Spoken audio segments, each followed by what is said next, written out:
un miembro perteneciente a estas fuerzas mata a una persona. Y bueno, justamente es el caso del Pablo VI, donde una persona asesinó a su mujer, que también encuadra en violencia de género, porque justamente mata a su mujer. Claro. Su mujer, madre de sus hijos, recordemos que no es un detalle. Totalmente. En este caso, Alexis, digamos, hay una cuestión. Esta persona, Cóceres, salió desde su casa en Catriel, después de prestar servicio, agarró una moto, recorrió todos los kilómetros que vienen hasta Viedma, y en el primero o segundo contacto, todavía no está del todo claro, porque se dice que había habido una discusión antes, bueno, ultimó balazos a su expareja, ¿verdad? ¿Se puede tomar como una premeditación esto? Se puede tomar como una premeditación, pero también el Código Penal tipifica la emoción violenta. Es difícil porque uno se pregunta hasta qué punto una persona recibe una noticia choqueante o una situación choqueante que lo conmociona y lo lleva fuera de su juicio. Es difícil por eso tipificar la emoción violenta, pero se puede llegar a hacer. La emoción violenta consiste en eso, en que una persona que no estaba en su sano juicio fue y asesinó a alguien. Por eso es que es difícil, como repito, es muy difícil porque es una cuestión propia, de persona a persona. Sí, hay que ver cómo lo interpretan los abogados que van a agarrar la defensa, ¿verdad? Totalmente, a mí me puede no molestar una noticia, a vos sí. Es por eso que la emoción violenta por ahí es difícil probarla, pero no imposible. En las redes sociales hay mucha emoción violenta, por lo que se ve. En este caso, emoción violenta, ¿verdad? ¿Le puede jugar a favor para la reducción de la pena si se comprueba que hubo cierto grado de emoción violenta? Claro, porque ahí hay dos conceptos típicos del Código Penal, que son los agravantes y los atenuantes. Los agravantes son, por ejemplo, lo que mencioné antes, el tema de que eran policías, y atenuantes son aquellos que reducen la pena. Como atenuante se puede llegar a utilizar esto, de que era emoción violenta. En este caso creo que yo veo, a mi punto de vista, que podría llegar a tomarse más agravantes. El tema de los balazos, la cantidad, claro, se puede llegar a tipificar en que fue alevosía. No es lo mismo matar a una persona de un balazo, matarla de 8, de 16 o de 20. En ese caso puede llegar a tomarse como alevosía. También los casos mencionados anteriores, el hecho de que pertenecían a la policía. Claro, en este caso la causa está tipificada como homicidio agravado por el vínculo. Agravado por el vínculo, exactamente. El tema de los años. ¿Cuál es la pena que se le estipula en este tipo de situaciones? En el Código Penal establece que en un homicidio simple es de 8 a 25 años. Pero cuando sucede este agravante, lo que impone es reclusión perpetua o prisión perpetua. Hay que tener en cuenta que el vínculo, por ahí hay un tema raro con el tema del vínculo, porque me han preguntado y me han dicho que por ser primo y yo mato a mi primo es el agravante del vínculo. En este caso no, solamente el vínculo se atribuye a aquellas personas que son ascendientes o descendientes o cónyuges. Es decir, que yo siendo hijo, yo siendo padre, mato a mi padre o a mi hijo, se puede agravar así. Y siendo cónyuge, no por ser primo, ser tío, se va a agravar por el vínculo. Y por ser el agravante se le suman años, ¿verdad? Se le suman años, es decir, que no corresponde a los 8 a 25 años, sino directamente que se puede llegar a pedir reclusión o prisión perpetua. Por ahí el tema de la reclusión o la prisión perpetua nos vamos a ir metiendo en determinados programas, ¿verdad? Pero por ahí la gente es la pena máxima de 25 años, cumple esos 25 y queda en libertad. Eso es lo que considera. Exacto, más o menos. La reclusión perpetua lo que no permite tampoco es las salidas. O sea, de que a uno se le pueda reducir la pena. La reclusión son 25 años y son 25 años. Claro, perfecto. No tenés salidas transitorias laborales, ningún tipo por de... ahí sí, pero el tema es de que vos tenés que estar 25 años, no se te puede reducir la pena. Por buen comportamiento, por cosas así. Claro, sí, cuestión que habría que rever. Bueno, esto es en el caso del 25 de marzo, Janina de Julis, víctima, Cristian Cóceres, victimario. Bueno, es la situación hipotética que estamos planteando, ¿verdad? Aclaramos a la gente, estamos haciendo un repaso por las causas, haciendo un repaso por los escenarios judiciales hipotéticos y también clarificando un poco la cuestión, ¿verdad? Porque por ahí, si usted tiene dudas, puede a través de la red social, puede mandar mensajes al 1540 45 19 planteando determinados temas que tengan que ver con el tema que estamos hablando hoy, violencia de género, pero lo que estamos haciendo con Alexis es tratando de naturalizar un poco la cuestión judicial, bajarlo al sentido común de la gente y explicarle de manera sencilla, que es lo que está haciendo Alexis, básicamente, que es el que más clara la tiene en esta cuestión, ¿verdad? Bueno, decíamos, el del 25 de marzo, el caso de Janina de Julis, de 8 a 25 años, seguramente si es que se le da el agravante, pues ir a la prisión perpetua. Puede ser más, sí, exactamente. Días atrás ocurrió otro suceso en el barrio policial, donde en este caso no era un policía, pero sí era un hombre habitué de las armas, donde había una crisis de pareja. La señora fue hasta su vivienda a retirar un bolso y ahí la ultimó de un balazo y luego intentó suicidarse, falleció días después. En este caso, ¿cómo se aborda judicialmente? Y judicialmente se le puede llegar a tipificar en el caso del vínculo, el agravante del vínculo. Es un homicidio agravado por el vínculo. No sé si correspondería el tema de la emoción violenta por una cuestión de que el hombre no tuvo una noticia choqueante o algo así. Tuvieron una discusión, pero como te comenté antes, es difícil probarlo a la emoción violenta. En este caso creo que correspondería a homicidio agravado por el vínculo. Alevosía tampoco porque, como dijiste, fue un balazo. Tampoco fue un ensañamiento que tuvo la persona hacia matar a su señora. Y el instinto, el suicidio no está tipificado, o sea, no está penado, suicidarse no está penado, porque si te matás no hay culpable, solamente te estás matando vos. Claro. Digamos que de las personas, de los familiares que quedaron vivos, ya sean directos o indirectos, hermanos, tíos, tanto de la víctima como del victimario que también falleció, ¿verdad? ¿Pueden iniciar algún tipo de acción legal?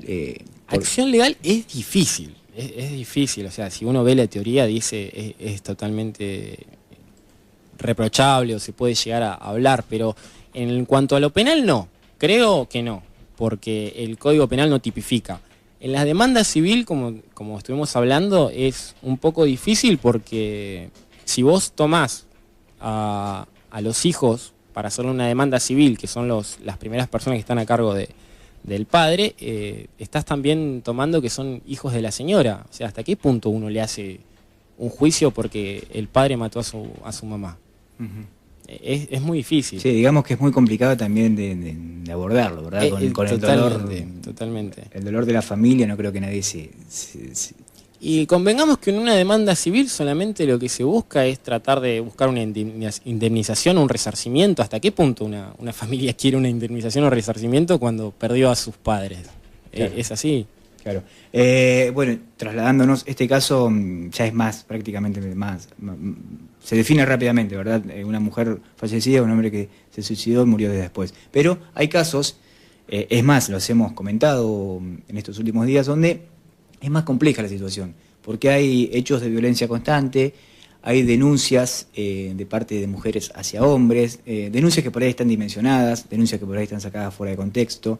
Como la víctima que está escuchando de aquel lado, ¿verdad? Tanto mujer como hombre, porque puede ser, más allá de que no hay un alto índice de denuncias de hombres, puede haber hombres. No, totalmente. La violencia de género no atribuye solamente a la mujer. Al sexo, claro. Claro, es así. Si un hombre puede sufrir violencia de género, puede ser maltratado por su mujer. Y puede ir a denunciar. En el caso de las víctimas, hubo un juez que denunció en el ámbito nacional, no sé si estás al tanto, que una novia le pegaba, dice. Sí, totalmente, porque la violencia de género no encuadra al sexo, sino que es solamente el maltrato hacia un género, no exactamente al femenino. Bueno, en los casos estos, digamos, la gente, por lo general, cuando uno informa este tipo de cuestiones, que el solo hecho de que haya una denuncia, de que exista el caso, se titula Mujer golpeada por... Bueno, ya el título te genera una violencia extrema, ¿verdad? Interna. Pero la gente se pregunta, hay que encerrarlos, hay que, golpearlos. Salta la violencia verbal, emocional, todo. Pero la justicia, las leyes, ¿cómo interpretan este tipo de hechos? ¿Cuáles son los tiempos para poder trabajarlos en ese sentido? ¿Y qué se puede hacer para evitar este tipo de cuestiones? Lo primero que hay que hacer es denunciar, es así, lo primero que hay que hacer es denunciar. Como la policía actuará y tomará las pericias necesarias para determinar si realmente existió una golpiza, si no existió. Una vez que se toman esas pruebas, se le elevan todas al juez, y el juez es quien determina de que si existió una violencia hacia una persona o hacia otra. Por ahí la pregunta era, pero si hay muchas denuncias y reiterativas, ¿qué pasa? Y por ahí las denuncias tienen, sí, yo denuncio, pero no hay pruebas acerca de la denuncia que hice. El primer error que en el caso de que he visto y que ha pasado es en el caso no de violencia de género, pero de abusos, y que las personas se bañan después de sufrir el abuso, en su problema, en ese shock que quedan, se bañan, y eso elimina pruebas en los casos de los abusos. Lo mismo pasa con el tema de las denuncias por violencia de género. Por ahí hay cosas que no se pueden comprobar y que el juez no conoce a las personas, sino que ve solamente un papel y de ahí determina qué puede llegar a pasar. Claro, seguro, seguro. Bueno, y está la otra, la especulación también, ¿verdad? Porque una mujer que por ahí denuncia, una mujer que fue víctima, en algún caso, que el hombre la hostigó, la golpeó, por ahí la amenazó verbalmente, no fue tan grave la cuestión, pero la dimensiona un poco, generándole ciertas complicaciones al hombre. Bueno, el último caso que denunciamos el día viernes, adelantábamos aquí, después lo publicamos en la página, ya vamos a estar contando sobre eso. Pasó esto, se contó la versión de la mujer, de los familiares de la mujer, y nos contactaron allegados, amigos de este hombre, diciendo que no es así, que esta situación no es como se denunció, que él es tan víctima de la situación como ella, que por ahí ella dimensiona y genera cierta violencia delante de sus hijos. Bueno, es una situación compleja, ¿verdad? Es una situación compleja para la policía, para los abogados, para el juez. ¿Por qué? Porque estamos tomando una versión que no sabemos hasta qué punto es real y otra versión que no sabemos hasta qué punto es real. Entonces, lo único que queda ahí es investigar la investigación. Y toda investigación lleva tiempo, porque convengamos de que estamos adentrándonos en la vida de las personas. Claro, ámbito privado. Es el ámbito privado de las personas y hasta qué punto yo puedo llegar a meterme en el ámbito privado para investigar cosas. Sí, yo tengo todo el poder, pero a veces no se puede, sinceramente no se puede. Sí, es en base a las pruebas que se generan en el momento, ¿no? Después de la denuncia, por ejemplo, los golpes, bueno, si hay alguna que otra violación o abuso, es justamente lo que decías vos, tratar de no eliminar las pruebas concretas. Lo que pasa es que el estado emocional de la víctima también debe ser bastante duro, no lo he sufrido nunca, pero es duro que te golpeen o sufrir un abuso. Debe ser un momento choqueante y hay que tener en cuenta que siempre lo que se va a la justicia son las pruebas, los testimonios de algunas personas que lo pueden llegar a haber visto. No porque aquel me dijo tal cosa o aquella persona me dijo tal cosa, esto va a pasar así. No, lo que llega al juez son pruebas. Si no existen pruebas, mucho no se puede hacer. Claro. Aquí una Milagros, policía que está trabajando también mucho con el tema de la violencia de género, nos aporta, ¿verdad? Cuando la víctima no desea realizar la denuncia, los funcionarios policiales de salud y docentes tienen la obligación de denunciar. Después exactamente, sí. Cuando una persona, por ejemplo, es atendida en la guardia, supongamos por golpes, y el doctor que lo atiende pretende de que en realidad eso fue por violencia, los golpes que puede llegar a tener. Claro, ¿hay alguna sospecha o algo? Hay alguna sospecha de que pueda pasar eso, está en todas sus facultades de denunciar. Buenísimo, es bueno por ahí que la gente lo sepa y lo interprete, ¿verdad? Porque hay acontecimientos, sucesos de personas golpeadas que por lo general quieren evitar. Y por ahí también es el miedo. Creo que en la violencia de género se trabaja mucho con el tema del miedo que tienen las personas que lo sufren, porque no es solamente de que son golpeadas un día, son golpeadas reiteradamente y llegan al punto de que tienen el miedo hasta de contar lo que está pasando. Claro, seguro, sí. Tema complejo que estamos abordando hoy con Alexis. Contale un poquito a la gente, Alexis, quién sos, qué haces, no digas de qué cuadro porque perdemos audiencia, pero el resto, presentate ante la gente. Bueno, yo soy Alexis, tengo 23 años, estoy en tercer año de abogacía y bueno, estoy acá con una propuesta que me hiciste que me pareció genial y tratar de compartir todo el poco conocimiento, mucho o poco conocimiento que puedo llegar a tener en materia de las leyes.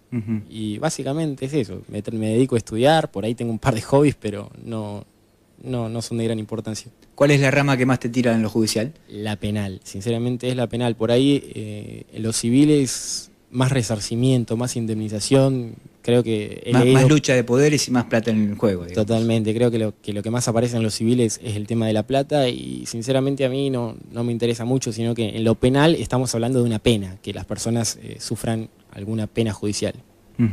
Perfecto. Alexis, vamos a un temita musical y vas a seguir en el programa con nosotros hoy. Por supuesto. Y los próximos días venideros. Así que le proponemos a la gente 1540 45 19 para mensajes de texto a través de la red social, también puede hacerlo.